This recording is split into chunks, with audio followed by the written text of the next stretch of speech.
Karena jadi demi harus latihan keliling ke lapangan Unhas. Kok ada di lapangan Unhas? Saya setiap hari di situ kan nongkrong itu. Iya. Jadi kalau dulu umroh itu tawaf saja cuma 2 jam, sekarang 3,5 jam tawaf saja. Kenapa? Karena padatnya. Seperti orang berhaji luar biasa ramainya. Jadi makanya memang harus sabar. Kenapa saya bilang sabar? Karena kunci ibadah itu adalah as-sabru minal iman, as-sabru dia. Iya, sabar itu membuat hati cahaya di dalam hati kita menjadi terang benderang. Kenapa? Karena yang berangkat ini pasti tenaganya harus kuat. Banyak-banyak minum vitamin khusus ibu. Ya, terus nggak boleh stres. Kapan stres di sana, biasa tiba-tiba drop. Sebelum berangkat, alhamdulillah kalau Pak Imam kan sudah banyak doa-doa dihafal. Ya, jadi nanti sebelum berangkat, ya terlebih dahulu disunnahkan, yaitu mandi safar. Mandi safar saya berniat. Awaitul ghusla, saya berniat mandi safar karena Allah Ta'ala mandi biar segala pikiran-pikiran yang buruk itu dihilangkan oleh Allah. Setelah itu, sholat sunat safar. Ya usalli sunnatal safar raka'ataini lillahi ta'ala. Sholat maghrib. Habis sholat, ya suami atau istri lah yang sering banyak melakukan kesalahan biasa kan istri. Minta maaf sama suami. Nah, Imam Al-Ghazali begitu juga Imam Syafi'i, 40 hari orang sebelum berangkat umroh itu akan diuji oleh Allah. Ya, pernah saya bawa pasangan suami istri polisi. Begitu sampai di bandara Bandara Sultan Hasanuddin, keluar nih aslinya istrinya. Marah-marah kerjanya. Ya itulah. Makanya minta maaf Ki. Ya, walaupun tidak bersalah, Ustaz. Tidak bersalah kan. Ya, banyak di suamiku yang selalu bikin masalah. Tetap sebagai wanita harus minta maaf sama suami. Kemudian setelah itu nanti berangkat pesawatnya ini kalau tidak salah jam 9.40. Ya, kan penerbangan ada 2 sekarang, pagi dan siang. Kalau pagi berangkat, berarti biasanya terbang pesawat yang sering nabatur itu jam 7.40. Kalau jam 7.40 terbang berarti 4 jam sudah ada di bandara. Kenapa 4 jam? Karena itu adalah penerbangan internasional. Itu pun 4 jam paling terlambat. Karena antriannya luar biasa di imigrasi juga. Jadi nanti sebaiknya kopernya nanti tour leadernya yang bawa ke kantor biar siapa tahu tidak telat kan kopernya masuk nih. Ya kopernya paper kan, ambil yang paper. Iya. Kemudian setelah itu kumpulnya nanti tidak langsung masuk di bandara, kumpulnya di masjid. Nanti di situ ada nanti pengarahan semua di situ. Di situ dibagi paspor, di situ dibagi visa, di situ dibagi boarding passnya, ID cardnya semuanya di situ. Setelah dapatkan semua itu, kemudian nanti ada juga nasihat-nasihat, ceramah-ceramah tentang manasik di bandara, di masjid bandara. Masjid ya kalau kita bayar parkir, ambil karcis langsung depan patung itu belok kanan. Ada Masjid Al-Mukhlisin. Di situ kumpul semua jamaah dari berbagai macam. Ada dari Kolaka banyak nanti. Kolaka Timur, Kendari, ya Unaha ada semua nanti kumpul di sana. Setelah itu baru kita siap-siap berangkat menuju ke Gate 7 Bandara Sultan Hasanuddin. Di Gate 7 nanti diperiksa. Apa yang diperiksa Pak Ustaz? Berkas-berkas tak semua distempel apa. Biasa kalau orang di kampung kalau berangkat itu bawa air. Kalau sudah sampai di Gate 7 itu air sudah tidak boleh lagi. Kemarin ada jamaah itu bawa susu beruang. Ya susu beruang itu kan menambah stamina toh. Begitu sampai di bandara ditahan susu beruangnya ada 8 botol bawa. Marah itu. Kenapa saya diambil susu beruangku? Bu, tidak boleh masuk. Kalau begitu oke, saya minum 8 botol. Yang penting minum susu beruangnya 8 botol. Mencret-mencret. Ya. Makanya jangan kita terjadi itu toh. Ya, karena ya namanya orang di kampung kasihan toh, tidak mau rugi toh. Akhirnya minum Ki. Iya toh, batas susu beruang. Begitulah. Makanya pentingnya ini manasik biar kita paham. Jadi yang tidak boleh dibawa di imigrasi di bandara itu salah satunya adalah air di atas 100 ml. 75 saya sekarang internasional itu sudah tidak boleh. Misalnya kayak minyak kayu putih yang 7.000 mesti tak bawa toh, namanya biasa perempuan kan kepalanya disakit, perutnya sakit toh, itu nih kita bawa. Kalau yang besar-besar yang begini tidak bisa nih, tidak bisa lolos. Walaupun ini bilanya belum di 100 tidak bisa nih lolos. Nah, apalagi Ustaz, begitu kita sudah diperiksa semua, masuk di pesawat Lion, karena pesawat kita cuma satu yang sanggup terbang ke dua tanah suci Mekah dan Madinah, itu cuma Lion Air. Yang lain tidak ada. Ya, kalau yang lain mau lewat Jakarta banyak, tapi transitnya Jakarta 9 jam. Pasti capek. Ini alhamdulillah tidak transit. Langsung Makassar, Madinah atau Makassar Jeddah. Kalau Makassar Madinah 11 jam kita berada di pesawat. Kalau Makassar Jeddah 10 jam. Nah, makanya harus tenaga kuat ekstra. Nah, begitu kita sudah berada di pesawat, kalau berangkat jam 9 atau jam 7.30 berarti kita akan meninggalkan sholat duhur. Yaitulah keistimewaannya orang berangkat umroh, diberikan keringanan oleh Allah, yaitu bisa meringkas sholatnya. Jadi nanti sholat duhur di pesawat itu yang 4 menjadi 2. Nah, 2 rakaat sholat duhur, 2 rakaat sholat asar. Terlebih dahulu kita tayamum. Ya, karena di pesawat itu tidak boleh wudhu pakai air. Nah, bagaimana cara tayamum? Ya, tayamum pasti kita masih diingat di kalau kita tayamum, tangan dulu di depan pesawat. Ya, kemudian coba di tangan tadi, Bu. Ya, tangan ya. Kemudian ya, lepas habis kita tempel lepas, baru ada bilang bertepuk 3 kali atau 1 kali, tidak ada masalah karena ini sunnah hukumnya. 1 kali baru kita tiup. Nah, setelah itu wajah. Iya.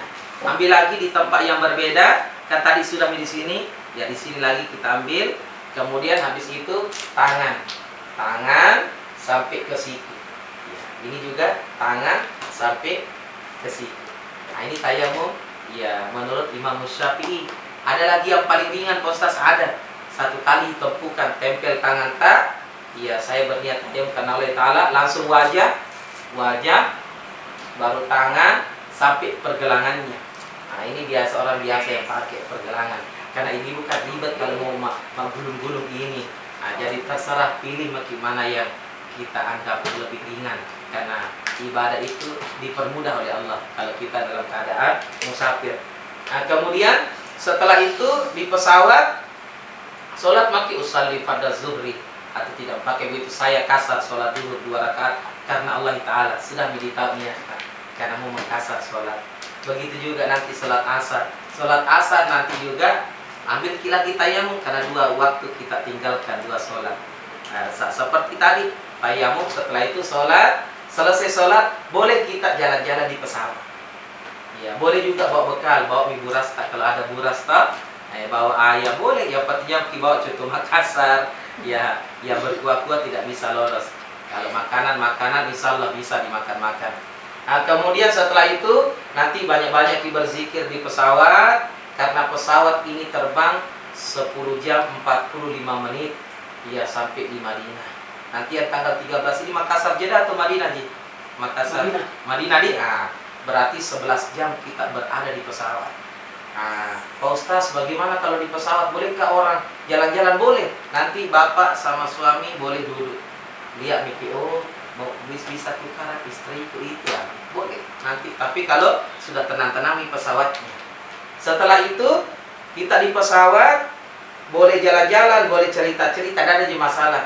Kemudian nanti mendaratnya di kota Madinatul Munawwarah, namanya Amir Muhammad bin Abdul Aziz. Setelah mendarat di Madinah, kemudian kita keluar dari imigrasi Madinah, siap-siap menuju hotel. Dari bandara Madinah ke hotel cuma 20 menit. Yaitu enaknya mendarat di Madinah, dari bandara ke hotel cuma 20 menit. Kalau mendarat di Jeddah itu 5 jam lagi Jeddah ke Madinah. Nah, terus bagaimana Pak Ustaz? Apa yang dilakukan? Begitu kita sudah diperiksa semua berkas, perbanyak sholawat di kota Madinah. Ya, apa sholawatnya? Ya ringan-ringan mau sholawatnya. Ya Nabi, salam alaika. Atau baca yang apa yang kita hafal. Perbanyak sholawat. Karena sholawat di rumahnya bagi Salah satunya adalah Masjid Kuba. Ya, apa kata sabda baginda Rasulullah sallallahu alaihi wasallam? Ya, man tatahhara fi baitihi, barang siapa yang keluar dari rumahnya dalam keadaan berwudu, dalam keadaan bersuci, ya, summa ata Masjid Kuba, kemudian dia ke Masjid Kuba salat rakaatain, dua rakaat dia salat, maka dia mendapatkan pahala seperti orang berumrah. Jadi kalau mau dapat pahala umrah, ya salatnya nanti berziarahnya di Masjid Kuba. Masjid Kuba adalah masjid yang pertama kali dibangun oleh Nabi pada saat hijrah dari kota Mekah menuju kota Madinah. Nah, begitu kita sudah sholat di Masjid Kuba, kemudian kita akan city tour atau berziarah di masjid atau di tempat-tempat bersejarah yang kedua yaitu kebun kurma. Ya, nanti di sana makan kurma gratis. Biar 10 jenis kita makan kurmanya gratis. Bahkan itu kurma di sana ada hampir 250 jenis kurma. Gratis kita makan. Tidak beli gratis. Tapi kalau yang dibungkus itu wajib dibayar. Karena ada jamaah itu, halal habibi, halal lah makan. Halal lah kasih masuk di kantongnya. Yang masuk di kantong itu tidak boleh. Yang dimakan itu halal semuanya. Kemudian setelah kita nanti berkunjung di kebun kurma, selanjutnya kita akan berkunjung atau berziarah di Jabal Uhud, Gunung Uhud. Ini Gunung Uhud adalah gunung yang ada di dalam surga. Barang siapa yang melihat Gunung Uhud di kota Madinah nanti melihat di dalam surga. Mudah-mudahan kita bisa melihat Gunung Uhud di dalam surganya Allah. Siapa di situ? Nanti kita akan berziarah melihat makamnya Sayyidina Hamzah bin Abdul Muthalib. Nanti di situ kita akan melihat makamnya siapa lagi, dan banyak lagi makam-makam di sana, yaitu syuhada, orang-orang yang gugur di medan perang. Setelah itu dari Masjid Jabal Uhud, Gunung Uhud, kemudian kita akan berziarah, berkunjung di Perang Khandaq atau Masjid Khandaq. Di situ nanti di Masjid Khandaq kita lewat saja, tidak singgah. Setelah dari Masjid Khandaq, kemudian kita akan melewati Masjid Qiblatain. Apa itu Masjid Qiblatain? Masjid dua kiblat. Dulu sebelum menghadap ke Baitullah, kiblatnya menghadap ke timur, Baitul Maqdis. Setelah itu turun perintah ayat surah Al-Baqarah 144. Dipindahlah kiblat menghadap ke Baitullah. Di situ nih namanya Masjid Qiblatain, dua kiblat. Setelah kita berziarah di Masjid Qiblatain, kemudian kita nanti di hari keempat, di hari ketiga tadi ziarah, di hari keempat itu biasanya free, kosong. Tapi biasa Ustaz ngajak ibu-ibu kalau mau pergi berkunjung ke tempat wisata terbaik di kota Madinah, yaitu namanya Jabal Baidok, Gunung Magnet. Ya, nah bilang Ustaz, di situ Bu tidak ditanggung biayanya. Itu biaya ke Jabal Magnet itu antara 150 sampai 200 per orang. Ya, kenapa? Karena kita naik bus melihat keindahan kota Madinah, Gunung Magnet, gunung yang ada magnetnya. Kalau mobil dimatikan atau dinetralkan itu larinya 100 sampai 180. Ya, ini air kita tumpah, itu air posisi menanjak, itu air jalan. Ya, coba nanti di sana kita lihat apa itu sebenarnya Gunung Magnet. Nanti kita akan lihat di situ. Itu tidak ditanggung oleh travel, biayanya itu semua travel jamaah yang biayai sendiri karena kita sewa bus untuk berziarah di Jabal Magnet. Dan itu di Jabal Magnet kita bisa naik onta. Saya ibu mungkin naik onta, ya itu hati-hati kalau naik onta. Kenapa Ustaz? Kalau ada orang kaya naik onta itu ontanya lambat sekali berdiri. Sekalinya berdiri goyang-goyang pantatnya. Ya itu orang kaya yang naik. Kalau orang Pak Gosip begitu naik langsung berdiri, kemudian terus balik ke belakang. Berarti itu orang ahli Pak Gosip. Hati-hati nanti iya, perhatikan. Makanya video nanti kelar. Ini nih. Ya itulah binatang yang paling cerdas adalah unta. Dia bisa mendeteksi 20 meter sumber air yang ada di padang pasir. Bayangkan. Makanya kalau ada nanti ya kesempatan naik ke onta. Ya, di 10 real. Iya, 10 rel itu 50.000 lah. Kita bayar naik unta keliling. Nah, dan juga ada motor-motor mobil ya, boleh. Ya, jadi begitu kita setelah dari Jabal Mahnet, kemudian nanti kita singgah di percetakan Al-Quran. Nah, ini percetakan Al-Quran adalah ya percetakan Al-Quran terbesar di dunia yang ada di kota Madinah, dan tidak ada Al-Quran di tempat lain, di situ semua dicetak. Jadi harus betul-betul ya kita ya nikmati itu city tour kita, ziarah kita. Nah, dan juga alhamdulillah nanti kalau mau beli Al-Quran, jangan beli Al-Quran di tempat lain. Ya biasa Pak Ustaz bilang, Bu, mau wakaf Al-Quran, kasih nih Ustaz uang 250.000 rupiah atau 300, nanti di sana sesuai dengan yang dikasih Ustaz, biar Ustaz yang belikan. Karena kenapa? Karena kemarin ada selegram beli Al-Quran, hampir berapa itu? Nah, beli hampir 1000 pieces Al-Quran. Begitu masuk, ternyata Al-Qurannya bukan cetakan Madinah, tidak bisa masuk, ditolak. Nah, jadi Pak Ustaz itu tahu ada stempel wakafnya, ada stempel percetakannya. Jangan beli Al-Quran sembarang, apalagi beli di depan-depan hotel. 50.000 rupiah, 50.000 rupiah. Begitu masuk, tidak sampai 1 menit dikeluarkan kembali. Kan itu Al-Quran bukan Al-Quran cetakan Madinah. Nah, kalau kita bilang itu nih Al-Quran palsu, nah, jadi hati-hati beli Al-Quran. Nanti sediakan. Kenapa? Untuk wakaf, untuk Al-Quran, untuk orang tua kak, untuk kita. Bismillah. Baru kak datang ke Madinah, ku simpan Al-Quran tuh. 1 huruf dibaca orang mendapatkan pahala 1000 banyak. Bagaimana kalau Ramadan dibaca terus Al-Quran tak? Mengalir pahalanya, mengalir pahala untuk ibu, mengalir pahala untuk bapak. Ya, kalau ada rezeki tak silakan nanti ya, tulis namanya, kasih Pak Ustaz.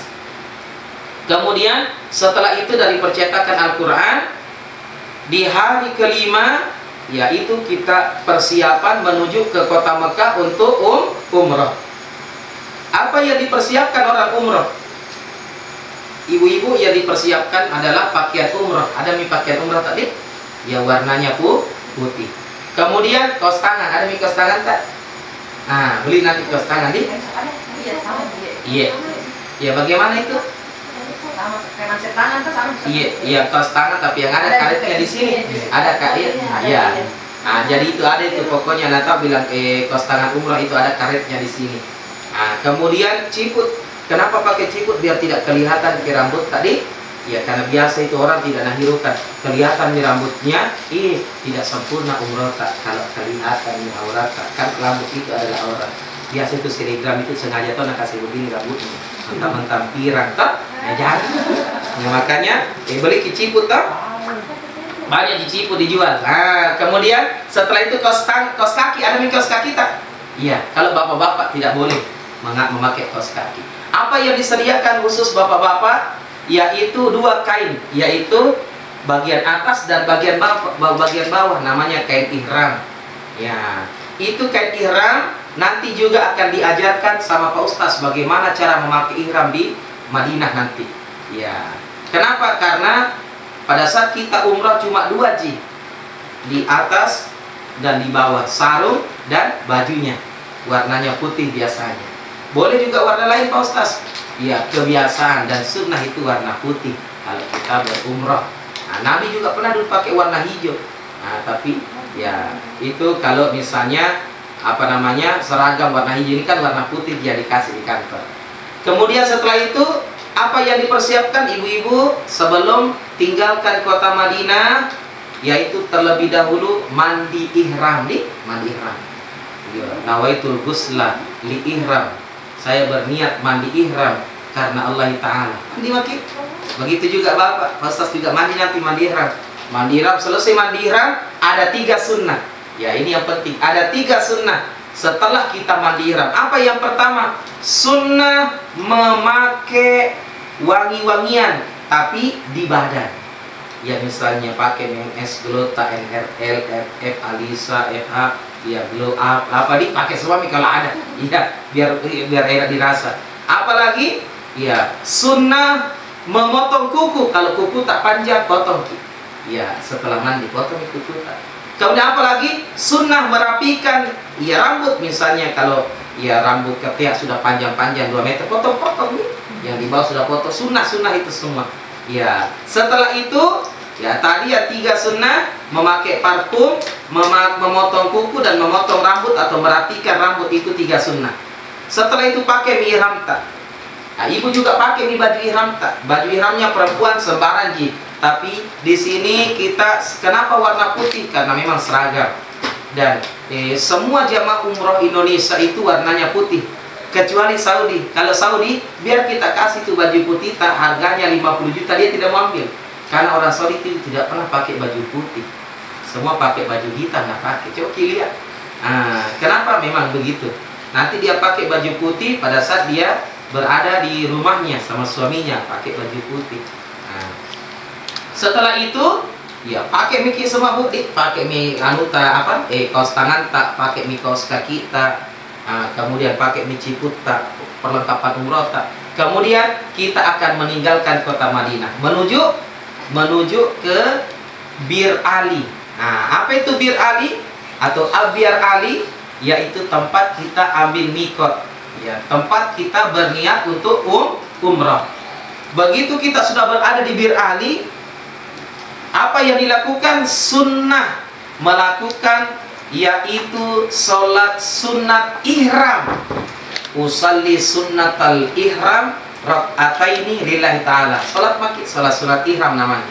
Selesai sholat sunat ihram, kemudian nanti Pak Ustaz akan tuntun berniat untuk melaksanakan umrah. Apa niatnya? Coba kita ikuti.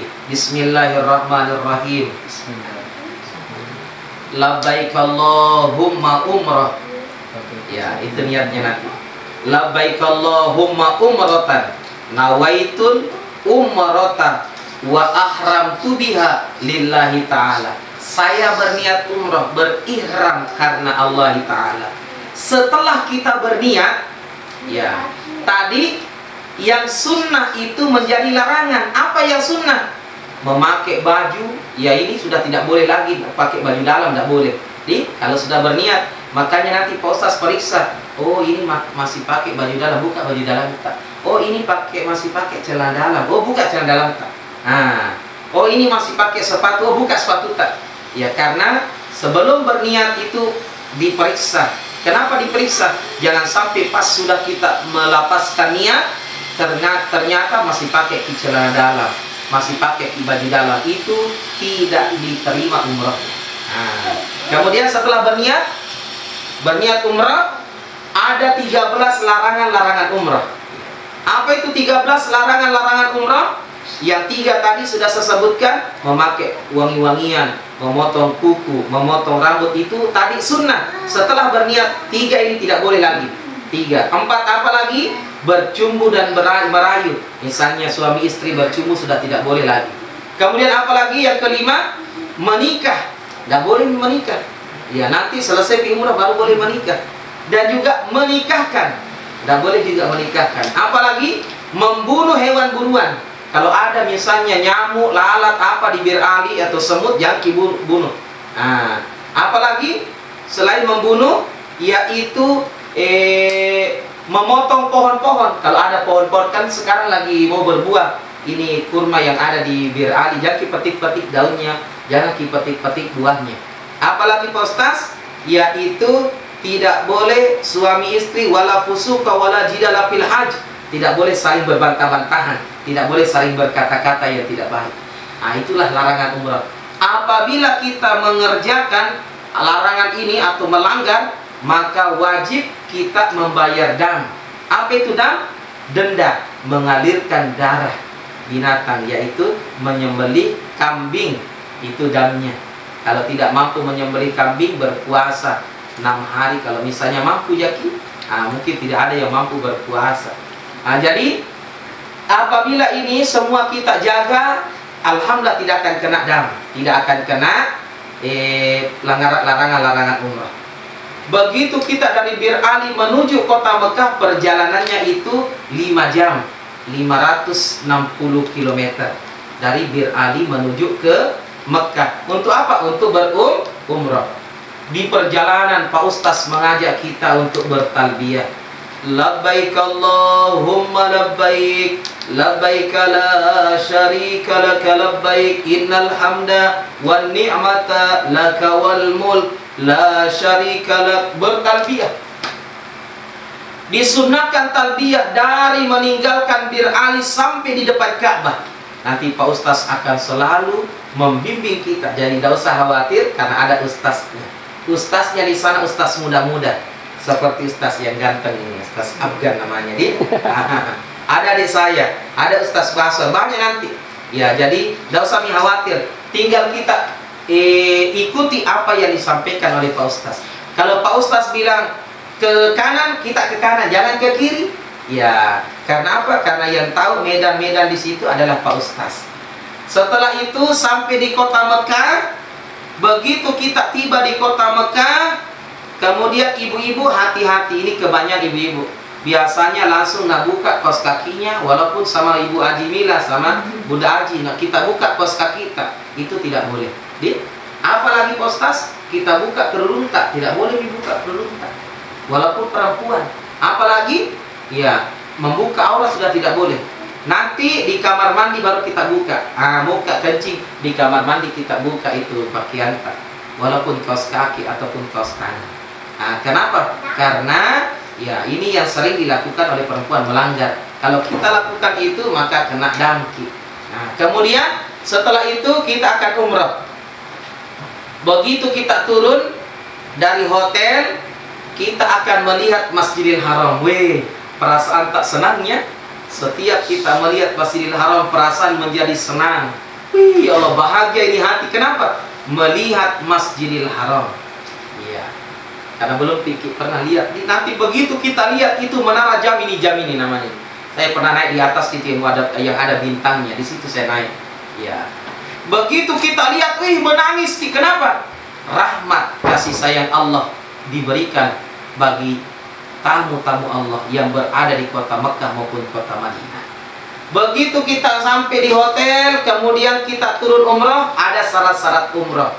Apa syarat-syaratnya? Ya, yang harus kita pada saat kita tawaf, yang pertama wajib dalam keadaan berwudu. Jadi wudu tidak boleh batal wudu tak. Ya, jadi wudu. Kemudian apalagi pada saat kita tawaf mengelilingi Ka'bah sebanyak 7 kali putaran. Ya, kalau tidak cukup 7 kali tidak sah tawaf tak. Apalagi ya tawaf itu di sekitar di Masjidil Haram. Ya, kalau di luar Masjidil Haram itu tidak tawaf namanya, belanja. Jadi masuki baru kita tawaf. Begitu kita masuk, anggaplah ini sudah maki wudu sudah maki wudu, kemudian masuk di Masjidil Haram, ada doa yang dibaca. Doa ketika melihat Ka'bah. Coba ikuti Pak Ustaz. Bismillahirrahmanirrahim. Bismillahirrahmanirrahim. Allahumma zid hazal baita tashrifan wa ta'ziman wa takriman wa mahabatan. Itu doanya ketika kita melihat Ka'bah. Begitu kita baca ini doa, nanti dipimpin sama Pak Ustaz, tinggal ikut saja. Tidak usah buka buku manasik, karena Ustaz sudah hafal itu yang di buku manasik. Begitu kita lihat itu Ka'bah, menangis. Ada pernah bawa preman. Nah, bilang, Pak Ustaz, saya tidak pernah tak menangis. Ini saya asli preman Makassar ini. Penuh tatonya di sini, di pahanya banyak tato. Begitu saya bacakan Allahumma zid, paling besar tangisannya. Ternyata apa? Ya, tidak ada orang yang tidak menangis ketika dia melihat Ka'bah. Kenapa? 70.000 rahmat yang diberikan oleh Allah. Makanya pasti menangis. Ibu-ibu, belum masuk menangis. Nah, jadi begitu kita sudah baca niat tadi masuk di dalam, ya. Kemudian kita akan tawaf. Bagaimana itu tawaf? Tawaf adalah mengelilingi Ka'bah sebanyak 7 kali putaran. Coba kasih lihat dulu gambar Ka'bah ini. Kasih lihat gambar Ka'bah. Mengelilingi Ka'bah sebanyak 7 kali putaran. Iya. Iya. Di sini kecil. Iya. Di sini kecil. Sama-sama angkatnya Ustaz. Dapat, tenang. Iya. Iya. Tawaf itu mengelilingi Ka'bah sebanyak 7 kali putaran. Dimulai dari rukun Hajar Aswad. Apa itu rukun Hajar Aswad? Rukun Hajar Aswad itu pojok yang ada Hajar Aswadnya, yang ada lampunya warna hijau, itu ada lampu warna hijau. Kalau belum sejajar lampu warna hijau, jangan angkat tangan. Kenapa? Karena nanti pipa sejajar dengan lampu warna hijau baru angkat tangan. Coba begini tangan tak, Bu, kasih begini, angkat itu Ka'bah di depan tak. Ada lampu di warna hijau, kita lihat di samping sana di pojok. Ya, itu pojok warna hijau itu di situ Mi. Bismillahi Allahu Akbar. Coba. Cium tangan tak? Nah, mencium tangan. Setiap tawaf disunahkan Bismillahi Allahu Akbar, disunahkan mencium Hajar Aswad. Tapi kan tidak bisa kita cium Hajar Aswad langsung, makanya cium jauh. Seperti kita mencium suami tak, ayah besti. Ya. Setelah itu berapa kali Ustaz angkat tangan? 3 kali. Kenapa 3 kali? Sunnah 3 kali. Karena kalau 1 kali jangan sampai belum bisa jajar. Khawatirnya begitu angkat tangan belum bisa jajar, Allah Bismillah Allahu Akbar, padahal masih sana-sana lagi sedikit. Makanya 3 kali Pak Ustaz itu. Bismillahi Allahu Akbar, cium tangan tak. Bismillahi Allahu Akbar, cium tangan tak. Bismillahi Allahu Akbar, cium tangan tak. Setelah itu tawaf. Apa yang dibaca tawaf? Tidak ada bacaan-bacaan wajib pada saat kita tawaf. Kenapa? Tidak ada bacaan yang wajib. Apa yang dibaca Pak Ustaz? Biasanya dipimpin sama Pak Ustaz. Subhanallah walhamdulillah wala ilaha illallah wallahu akbar, ini dibaca. Ya. Terus ini yang ada putih, yang ada orang putih itu namanya ya Hijir Ismail. Ya, barang siapa yang sholat di situ sama ibaratnya sholat di dalam Ka'bah. Nah, bilang sahabat, ya Rasul, saya sholat di dalamnya Hijir Ismail. Oh, berarti kau sholat di dalamnya Ka'bah. Luar biasa. Makanya di situ berebutan orang. Nah, begitu nanti sejajar dengan rukun Yamani. Ya, apa itu rukun Yamani? Ya, ini namanya Hajar Aswad. Iya. Nah, dari sini mikir start nanti. Yaitu yang dicium, batu yang direbutan orang cium. Ya, makanya kita tidak mungkin cium karena ini adalah bulan Sya'ban. Bulan Sya'ban itu adalah bulan di mana seluruh umat manusia kumpul di Masjidil Haram. Jangan heran nanti berdesak-desakan. Iya, tapi kan besar di Bapak toh. Pegang terus kita tangan Bapak. Nah, berdesakan orang di sini. Di Hajar Aswad ini, wih, antara hidup dan mati. 3 hari yang lalu saya ceramah takziah di daerah Rapokalle. Ada ibu, dia pergi mencium Hajar Aswad, kemudian jatuh diinjak. Sampai di Makassar, masuk rumah sakit, 2 hari setelah itu meninggal dunia, belum sempat jenazahnya. Katanya anaknya dia jatuh diinjak di sini. Makanya saya sarankan jangan dekat-dekat Hajar Aswad untuk umroh ini. Kenapa? Karena berdesakan orang. Kecuali ditemani sama yang ahlinya, Pak Ustaz biasa. Pak Ustaz ajak ikut nih Pak Ustaz, muka mencium Hajar Aswad. Nanti selesai umroh. Kalau masih umroh tidak boleh mencium, tidak boleh menyentuh Ka'bah pada saat kita umroh. Kenapa? Bukan Ka'bahnya yang dilarang, tetapi karena Ka'bahnya itu ada harum-harumnya, ada wangi-wangiannya. Kapan kita cium, sentuh wangi-wangiannya, berarti wajib kita bayar denda, bayar dam. Berapa itu? 3 juta rupiah. 3 juta kita bayar. Iya, makanya jangan ini karena larangan-larangan umroh. Kemudian setelah kita tawaf 7 kali putaran, kemudian nanti disunahkan berdoa di depan multazam. Itu multazam. Apa itu multazam? Multazam itu adalah baina Hajar Aswad dengan Babul Ka'bah. Pintunya Ka'bah itu namanya Hajar Aswad. Di situ tempat mustajabahnya doa. Nanti Pak Ustaz pimpin doa di situ. Wih, pasti begitu kita lihat menangis. Kenapa? 70.000 malaikat yang siap mengaminkan doa tak di sini di multazam. Nah, setelah itu sunnah setelah tawaf 7 kali, ya nanti pada saat kita selesai tawaf 7 kali putaran, kemudian sunnah sholat di belakang makom Ibrahim. Ya, sholat di belakang makom Ibrahim.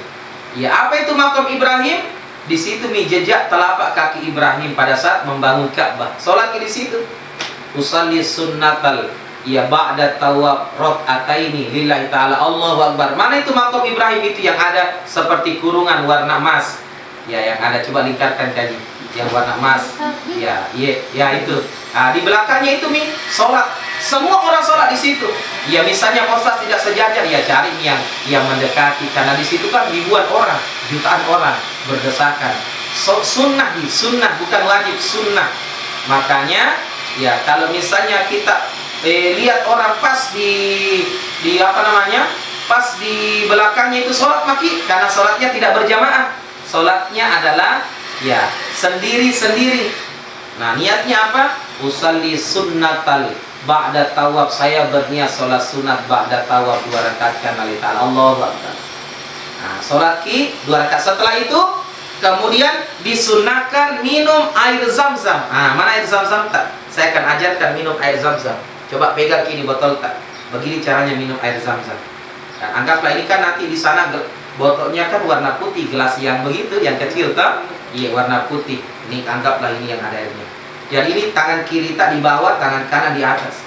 Jangan pegang air zam-zam begini, racun yang kita minum. Kan Nabi melarang kita memegang makanan atau minuman pakai tangan kiri. Kenapa? Racun ini, makanya ada banyak orang stroke, sakit ini, kanker hati, kanker ini, karena begini minumnya. Ya, walaupun nanti kotor tangan tak minum, sentuh misalnya begini, air tangan tak disentuh itu netral, tidak ada racun kita minum. Tapi kalau langsung kita minum begini itu bahaya. Nah, begini caranya minum air zam-zam. Baru menghadap ke Ka'bah. Mana Ka'bahnya? Anggaplah lihat di Ka'bah. Baru baca doa. Bismillahirrahmanirrahim. Coba Bismillahirrahmanirrahim. Allahumma inna nas'aluka ilman nafi'an wa rizqan wasi'an wa shifaan. Begitu sebut wa shifaan, lihat ki air tak? Karena air zam-zam itu salah satu fungsinya adalah menyembuhkan.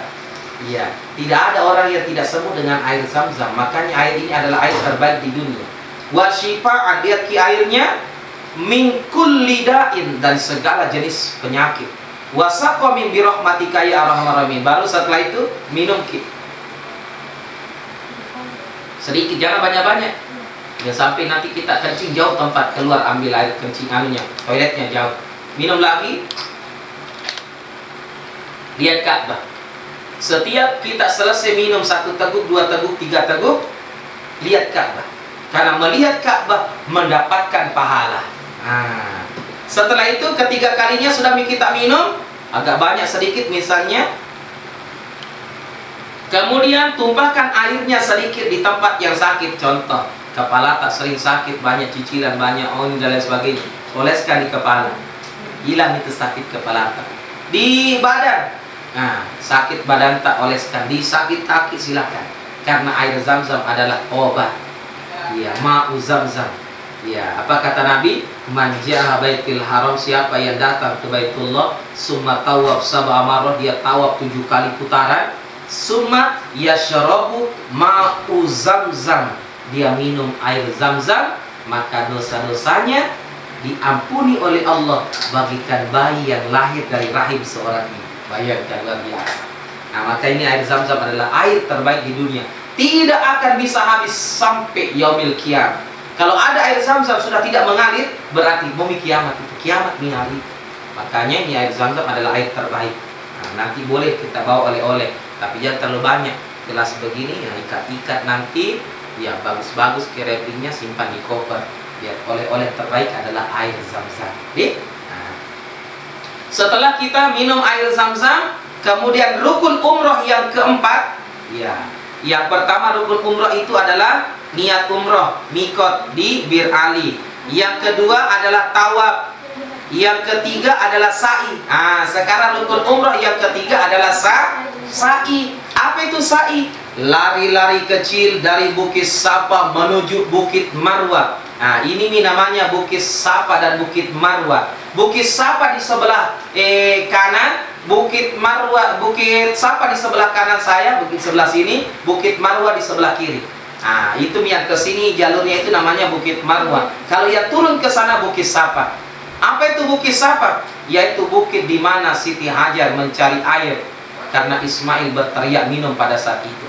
Nah, makanya nanti Begitu kita berada di Bukit Safa, disunahkan membaca Inna Safa wal Marwata min sya'airillah faman hajjal baita awi tamara fala junaha alaihi ayyat tawafa bihima wa man tatawwa'a khaira fa innallaha syakirun alim. Itu dibaca. Ya, ikuti Pak Ustaz. Apapun yang dibaca Pak Ustaz itu kita ikuti. Nah, begitu kita turun dari Bukit Safa menuju ke Bukit Marwah, kita akan melihat lampu warna hijau. Ada lampu warna hijau tadi situ, Ji. Di slide ada kan? Coba cari dulu. Siapa tahu ada, Ji. Lampu warna hijau panjangnya itu kurang lebih 30 meter.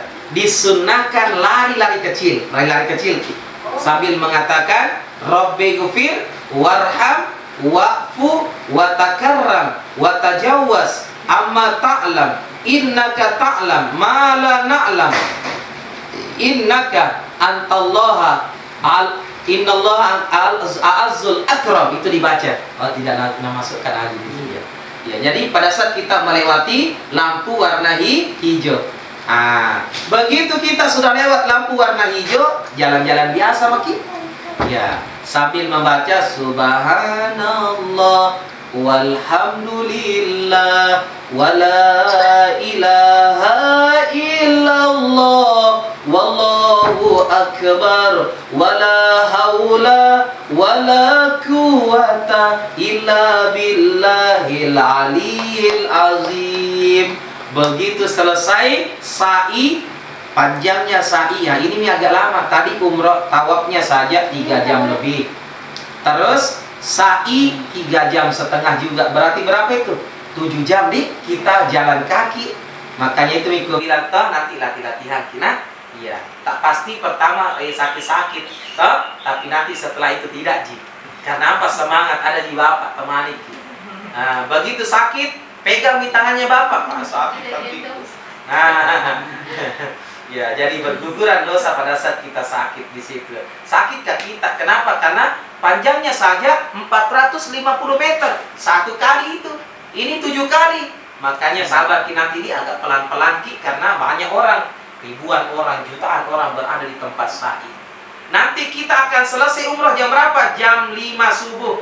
Jadi kita mulai umroh jam 9, berakhir nanti jam 4:30 baru selesai. Makanya harus betul tenaga yang ekstra. Nah, setelah kita selesai sa'i 7 kali putaran, kemudian rukun umroh yang terakhir adalah tahallul. Tahallul, bagaimana caranya tahallul, Pak Ustaz? Nah, kalau tahallul itu memotong rambut, karena Pak Adi kan tidak ada di rambutnya, cukup saja ditempelkan gunting, baru bismillah Allahu Akbar. Itu sudah sama tahallul. Setelah kita tahallul, kemudian yang terakhir adalah tartib. Apa itu tartib? Melaksanakan rangkaian ibadah umroh maupun ibadah haji, mulai dari mikot, kemudian tawaf, kemudian sa'i, kemudian tahallul. Itu namanya tartib dari 1 sampai selesai. Nah, kalau ada orang sa'i dulu baru tawaf, berarti tidak sah umrohnya. Nah, kalau ada orang sa'inya atau tawafnya di hotel, tidak sah juga. Nah, itu kan biasa ada orang tawaf di hotel, belanjai. Nah, jadi berapa nanti kita kasih uang belanja? Iya, 20 juta kan? Ya. Boleh bawa banyak-banyak. Penting misalnya kita bawa uang 20 juta, sisipkan 5 juta untuk sedekah. Ya, yang namanya kita di sana itu bersedekah. Dan yakin dan percaya, setelah kita pulang dari umroh, nanti mengalir rezeki. Biar siapa itu ustaz-ustaz yang pernah berangkat. Ada ustaz temanku di Papua, Ustaz Taufik namanya. Wih, luar biasa. Begitu pulang umroh, 2 minggu lagi, ada lagi orang mendaftar tak 20, ada lagi orang mendaftar tak 30. Kenapa? Itu ada hadisnya. Tadi mana kasih lihat hadisnya itu? Orang yang berangkat umroh itu tidak akan ditimpa kefakiran. Dia akan selalu ada rezekinya. Itu dari Abu Hurairah. Terus kemudian itu hadisnya al-umratu ilal umrati kafaratu lima bainahu. Barang siapa yang umrah wajib, umrah sunnah, itu penghapus segala dosa. Nah, terus bagaimana Ustaz cara memotong rambutnya istri? Nanti istri tadi kita yang potong rambutnya, tidak boleh orang lain. Ya, kecuali perempuan sesama perempuannya. Terus caranya, ya sudah ada, sudah disediakan. Nah, Terus setelah itu tidak boleh kelihatan rambutnya istri. Nanti kita potong dari dalam nih. Baru bismillahi Allahu Akbar. Setelah kita potong, sini rambutnya istri. Nanti dibuang, ada itu tukang-tukang di sana. Setelah selesai kembali ke hotel. Tapi Pak Ustaz, kalau kembali kak tidak sholat subuh kak, oh berarti sholat subuh baru kita kembali ke hotel. Kan kebanyakan biasanya nanti waktu selesai umroh baru dia pulang. Akhirnya bablas tidur, sholat subuh tidak. Jadi tinggal maki dulu di Masjidil Haram untuk melaksanakan sholat subuh secara berjamaah. Barang siapa yang sholat di Masjidil Haram, maka pahalanya 1 banding 100 ribu pahalanya. Luar biasa pahala yang kita dapatkan. Rugilah kita sholat di luar Masjidil Haram. Kemudian setelah itu di hari kedua kita berada di Mekah, tidak ada agenda, istirahat ya berzikir, baca Al-Quran. Habis baca Al-Quran, kemudian kita ya boleh jalan-jalan, nanti di sana boleh kita pergi belanja-belanja, silahkan belanja-belanja. Kemudian setelah itu di hari ketiga nanti kita akan city tour. Apa itu city tour? Yaitu berkeliling di kota Mekah. Tadi kan Madinah sudah nih, Mekah. Apa yang akan kita kunjungi di kota Mekah? Yaitu persiapkan untuk umroh yang kedua. Jadi umroh yang ditanggung oleh Nabatul itu 2 kali. Kalau umroh ketiga itu tidak ditanggung. Jadi 2 kali umroh wajib dan umrah sunnah. Setelah kita umrah wajib, kemudian umrah sunnah. Nanti kita kasih tidur di Jabal Sur. Gunung Sur itu adalah gunung di mana tempat Nabi sembunyi selama 3 hari 3 malam. Jadi kejaran orang-orang kafir Quraisy pada saat itu. Setelah kita city tour di Jabal Sur, kemudian nanti city tour di Jabal Rahmah. Apa itu Jabal Rahmah? Gunung magnet, gunung kasih sayang. Gunung kasih sayang itu adalah gunung apabila kita di sana berdoa di ijabah doa. Kenapa? Ya namanya gunung kasih sayang, tempat yaitu kasih lihat jadi gunung Jabal Rahmah. Di situ ada pernah saya bawa janda usianya 40 berdoa di situ. Berdoa, pulang umroh sebulan ada tempo kak Pak Ustaz. Ada 2 datang orang lamar kan? Bayangkan nih. Terus bagaimana caranya, harus dipilih satunya? Iya dong, pilih. Tutup mata tak, mana yang paling besar kita lihat itu Dua-duanya besar Pak Ustaz. Allah.